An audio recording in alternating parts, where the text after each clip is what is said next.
Hi நண்பர்களே, welcome to சனா சேவை மையம் யூடியூப் சேனல். நம்ம சேனலில் தற்போது என்ன செய்தி பார்க்க போகிறோம் அப்படின்னா, தேசிய நெடுஞ்சாலை ஆணையத்தில் 40 காலி பணியிடங்களை நிரப்ப அறிவிப்பு கொடுத்துருக்காங்க. அது குறித்தான செய்தி தான் பார்க்க போகிறோம். அதுக்கு முன்னாடி நம்ம சேனலில் சப்ஸ்கிரைப் பண்ணாதவங்க சப்ஸ்கிரைப் பண்ணிக்கங்க. இந்திய தேசிய நெடுஞ்சாலை ஆணையம் NHAIயில் காலியாக உள்ள டெபுட்டி மேனேஜர் பதவிக்கான வேலைவாய்ப்பு அறிவிப்பு கொடுத்துருக்காங்க. இந்த வேலைக்கு சிவில் பொறியியல் படித்தவர்கள் விண்ணப்பிக்கலாம். 1,77,500 வரையும் சம்பளம் கொடுக்குறாங்க. மத்திய அரசின் சாலை போக்குவரத்து மற்றும் நெடுஞ்சாலைத்துறையின் கீழ் இந்திய தேசிய நெடுஞ்சாலை ஆணையம் இயங்குது. இந்த நிறுவனத்தில் உள்ள டெபுட்டி மேனேஜர் பதவியில் உள்ள 40 காலி பணியிடங்களை நிரப்ப ஆன்லைன் வழியாக விண்ணப்பங்கள் வரவேற்கப்படுது. கேட் 2025 தேர்வு மதிப்பெண்கள் அடிப்படையில் இந்த பணியிடங்கள் நிரப்பப்படுது. இந்த பணியிடங்களுக்கு விண்ணப்பிக்க பிப்ரவரி 9ஆம் தேதி வரை காலம் கொடுத்துருக்காங்க. இந்த வேலைக்கு விண்ணப்பிக்கணும்னா NHAI.government.in இந்த வெப்சைட்டில் விண்ணப்பம் செஞ்சுக்கலாம். தொழில்நுட்ப பிரிவில் டெப்டி மேனேஜர் பதவியில் 40 காலி பணியிடங்கள் இருக்குது.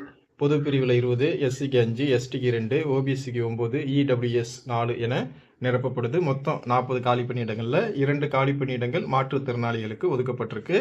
டெபுட்டி மேனேஜர் பதவிக்கு விண்ணப்பிக்கும் நபர்கள் 30 வயதை கடந்திருக்கக்கூடாது. அங்கீகரிக்கப்பட்ட பல்கலைக்கழகத்தில் சிவில் பொறியியல் பாடப்பிரிவில் இளங்கலை பட்டப்படிப்பு முடிச்சிருக்கணும்.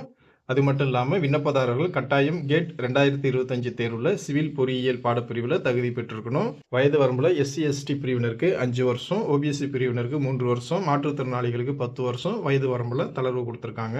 தேசிய நெடுஞ்சாலை ஆணையத்தில் உள்ள இந்த பதவிக்கு விண்ணப்பிக்கும் நபர்கள் கேட் 2025 தேர்வில் பெற்ற மதிப்பெண்கள் அடிப்படையில் தேர்வு செய்யப்படுறாங்க.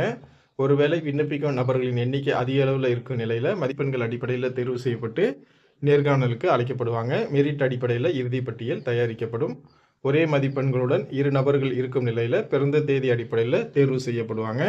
இந்த வேலைக்கான சம்பளம் 7வது ஊதிய குழுவின் அடிப்படையில் 56,100 முதல் 1,77,500 வரையும் சம்பளம் கொடுக்குறாங்க. பணிக்கு விண்ணப்பிக்க NHAI.government.in என்ற வெப்சைட்டில் ஆன்லைன் வழியாக விண்ணப்பிக்கலாம். புகைப்படம், கையெழுத்து, 10ஆம் வகுப்பு மதிப்பெண் சான்றிதழ், வகுப்பு சான்றிதழ், பட்டப்படிப்பு சான்றிதழ், கேட் 2025 மதிப்பெண் சான்றிதழ் ஆகியவற்றையும் பதிவேற்றம் செய்து விண்ணப்பிக்கணும். விண்ணப்பிக்க கடைசி நாள் 9/2/2026. வாய்ப்பும் விருப்பமும் தகுதியும் உள்ளவங்க இந்த வேலைக்கு விண்ணப்பம் செஞ்சுக்கோங்க. நன்றி.